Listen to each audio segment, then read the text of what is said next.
प्यारे किसान भाइयों, मैं आपको थोड़ा मृदा स्वास्थ्य के बारे में पहले भी मैंने एक अच्छा वो लेक्चर दिया था 8-10 मिनट का। तो उसमें क्या है कि मृदा स्वास्थ्य को बनाए रखना हमारी जिम्मेदारी ही नहीं बल्कि हमारा धर्म भी है।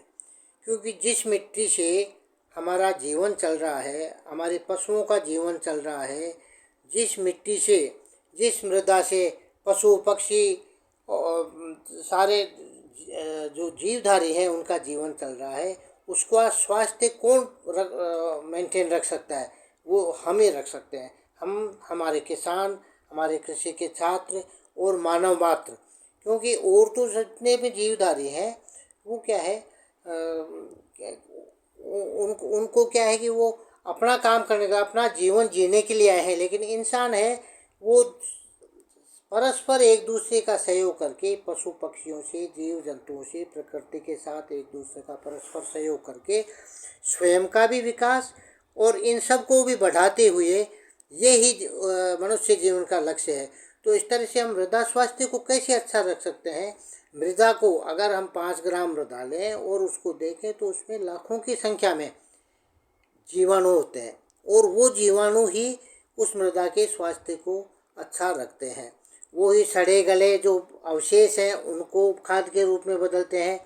वो ही जो पौधों को पर्याप्त उनको उपलब्ध नहीं होने वाले तत्वों को उपलब्ध करवाते हैं। जैसे फॉस्फोरस है, पोटास है, अनुपलब्ध अवस्था में अगर ज़मीन में पड़ा है, लेकिन वो बैक्टीरिया ही उसको उपलब्ध अवस्था में, जिस अवस्था में पौधे ग्रहण कर सकते हैं उसमें वही बदलते हैं।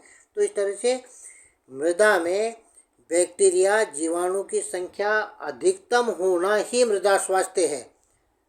उसमें पानी का वाटर होल्डिंग कैपेसिटी, पानी को रखने की क्षमता होना ही मृदा स्वास्थ्य है। उसमें मृदा की फर्टिलिटी, उसकी उत्पादकता और उसकी उर्वरता बनी रहे, यही मृदा स्वास्थ्य है। जिसमें हर तरह का पौधा, हर तरह की फसल ली जा सके जलवायु के अनुसार, तो वो ही मृदा स्वास्थ्य है।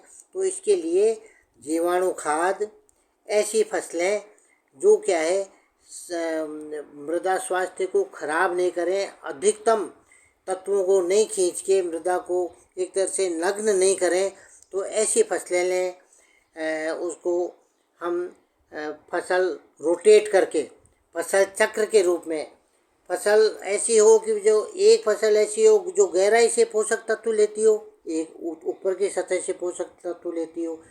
जो खरीफ में अगर आपने लिग्यूम्स वाली फसल ले ली है, दाल वाली फसल ले ली है, तो रबी के अंदर आप सीरियल वाली फसल, एक में आप उथली जड़ वाली लिए तो एक में आप गहरी जड़ वाली फसल, ताकि मृदा का जो 9-10 इंची 12 इंची का एरिया है, वो क्षेत्रफल है, वो पूरा का पूरा उपयोग हो, मृदा को का ह्रास नहीं हो, उसका अति दोहन न हो और स्वास्थ्य बना रहे।